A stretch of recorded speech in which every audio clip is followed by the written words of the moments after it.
So I'm putting in an entity called a statement, and that's full of other entities called words. And if I make some mistakes, I can back up a little bit. So I have a statement with some entities, words, and I can do some operations on these. I can copy a word. I can say that word like copy after itself. In fact, that pair of words I'd like to copy after itself, and I can just do this a few times and get a bit of material there. And there are other entities like text.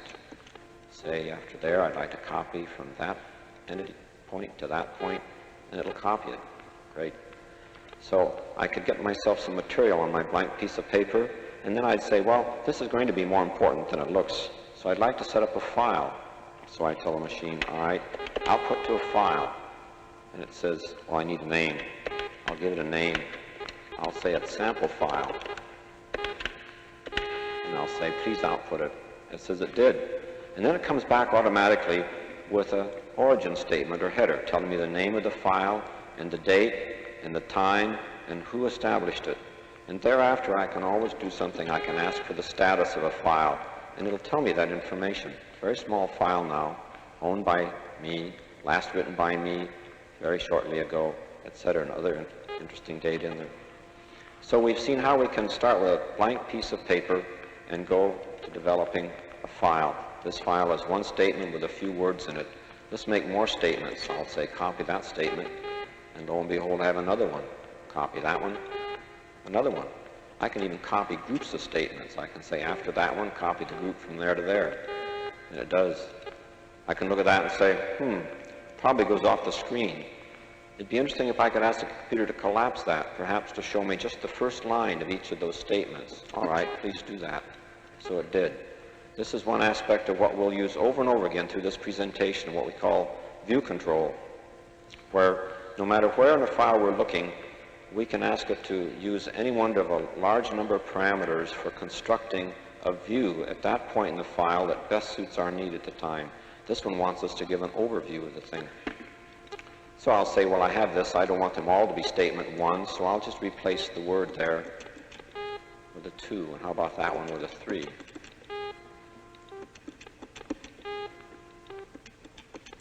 It's just a place to forget how to count. So I can look and say, all right, got statements 1, 2, 3, and 4. If I'd like to make them a little prettier, I can, I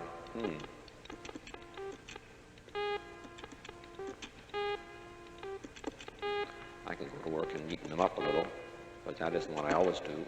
Oops.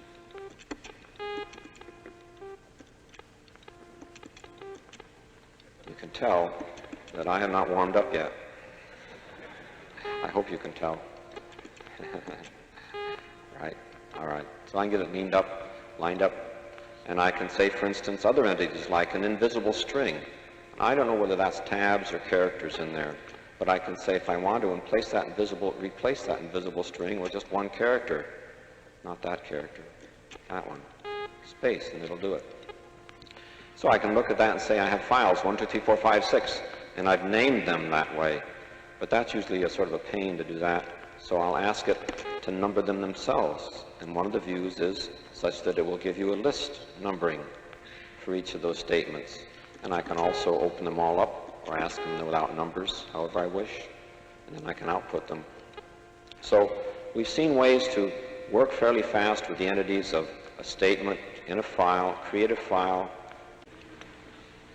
So this tool, in pursuing those goals, one of our principal tools is this computer aid system. Let's talk about it as a system. There's a link sequence to jump in there too, where we talk about NLS, meaning online system, a very general term. It's going to be NLS for many, many years, an online system that will evolve. Right now we consider it to be primarily an instrument and a vehicle for helping humans to operate within the domain of complex information structures. Well,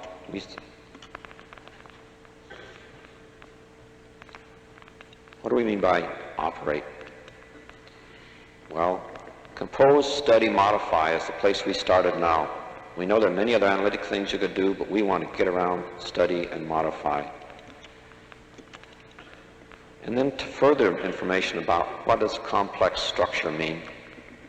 We're talking about complex structure and emphasizing structure because we say, although the content represents your concepts, there's a structural relationship between that content entities that should represent the relationship between the concepts of human thought. All right, we never can do that very well with linear text. So inside the computer we can represent that quite well. In fact, we can represent information structures in a computer that would generally be far too complex for you to study directly. But NLS serves as a tool to roam over that, navigate through a complex structure, be able to find your way and be navigating, move about it rapidly, and be able to see what you want to see at any given point. That's how we think of NLS as a tool. All right, these are all very important concepts to us because these, together with the bootstrapping, have told us where to start.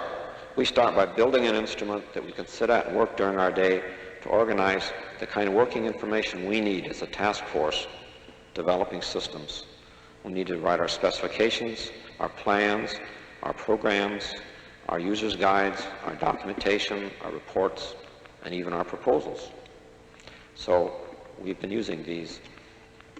Let me return back here and said I've finished that version, and to help you keep track of where we are, and a little bit to help me too, we'll move that down. So having gone through these items, I'd like to come in now and begin to tell you something about the implementation. So I'm going to open up under here and talk to you about the control techniques, control devices, control dialogue, and control meta-language that we're using. Okay, to talk about control devices, we'll use this overhead camera shot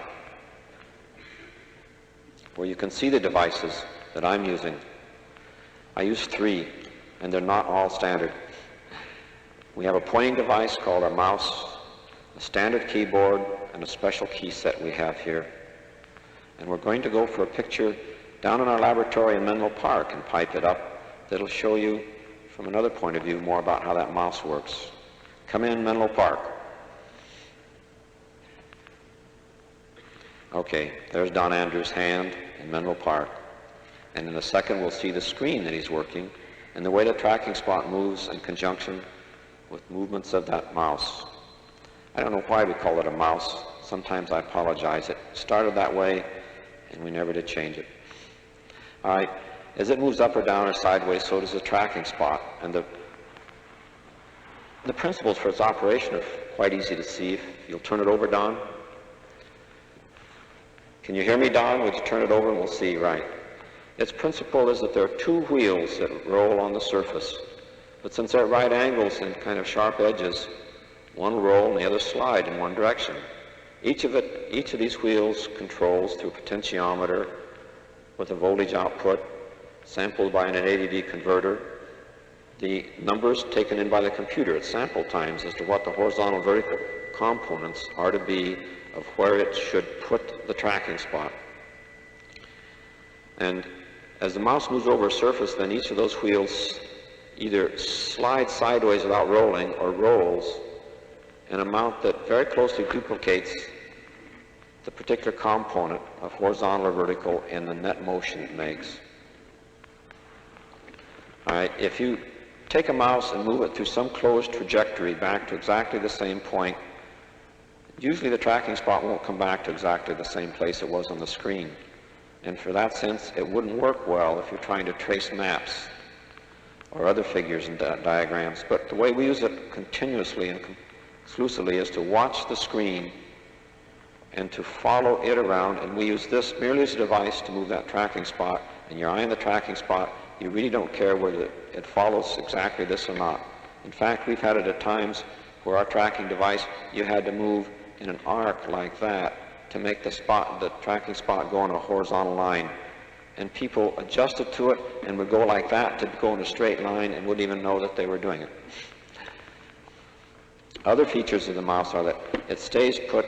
I can lift it and replace it without having the spot change, so I can adjust where I want it for my comfort. And these control buttons on the top are used quite a bit, and I'll show you a little bit later.